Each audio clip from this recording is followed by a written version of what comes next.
Assalaamu calaykum waraxmatullah. Maanta waxaan idiin hayaa sheekada 5 xayawaan oo qisooyin cajiib ah leh. Shimbirtan yar ayaa waxa ay samaysaa qaab cajiib ah oo ay cuntada ku cunto. Markii ay soo qabsato xasharaadka ay rabto inay cunto, ayaa waxa ay surtaa qodaxda geedaha si ay ugu fududaato inay cunto. Waxa ay cuntaa xataa xasharaadka qayb ka mid ah oo sun leh.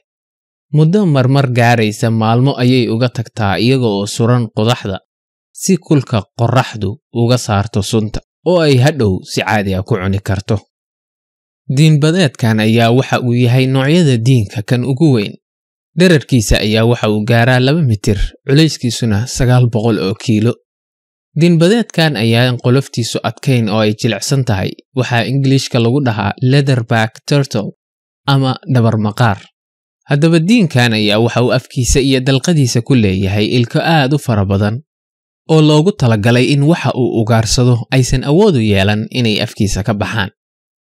Waxa uu ku nool yahay wadamada badda leh badankood, isagoo isaga kala goosha qaaradaha adduunka oo dhan, iyaga oo ukuntooda dhiga xeebaha si ay ugu koraan. Kalluunkan ayaa waxa la dhahaa baku. Waxa uu ku nool yahay webiga Amazon iyo webiyada South America qaybtood. Waxa ay ilkihiisu u eg yihiin ilkaha dadka. Kalluunkan ayaa waxa uu cunaa miraha qaybo ka mid ah geedaha ka baxa webiyada South America.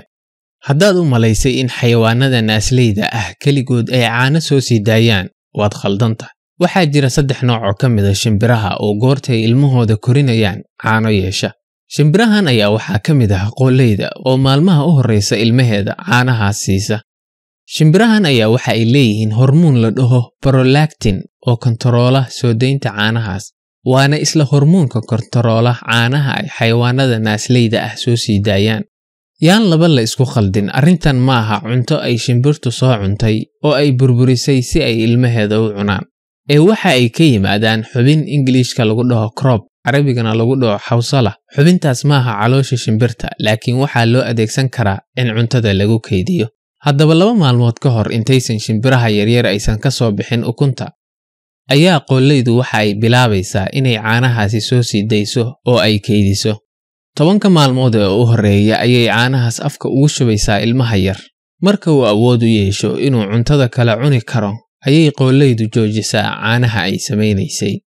Caanaha qoolleyda 60% waa borotiin, 30% waa fat ama dufan, iyadoo inta soo hartay ay tahay carbohydrates iyo macaadin uu ilmuhu u baahan yahay marka uu korayo. Qashinka iyo shunta ay warshaduhu webiyada iyo badda ku shubaan ayaa waxa ay ka qayb qaataan in xayawaanada ku nool aaggaas ay ku dhacdo cudurro fara badan amaba ay dhashaan iyaga oo jirkooda uusan caadi ahayn. Sannadii 2014 ayay ahayd markii la helay rahdan indhaheeda afka ku leh. Rahdan ayaan waxba arki karin ilaa ay afka kala furto. Marka ay afka isku haysato, ayaysan awood u lahayn inay la socoto waxa hareeraheeda ka socda. Laakiin marka ay afka kala furto, ayay si fiican wax u arkaysaa. Intaas noogu joogto faqradeeni maanta. Intii aan mar dambe kulmi doono nabadgelyo. Wassalaamu calaykum waraxmatullah.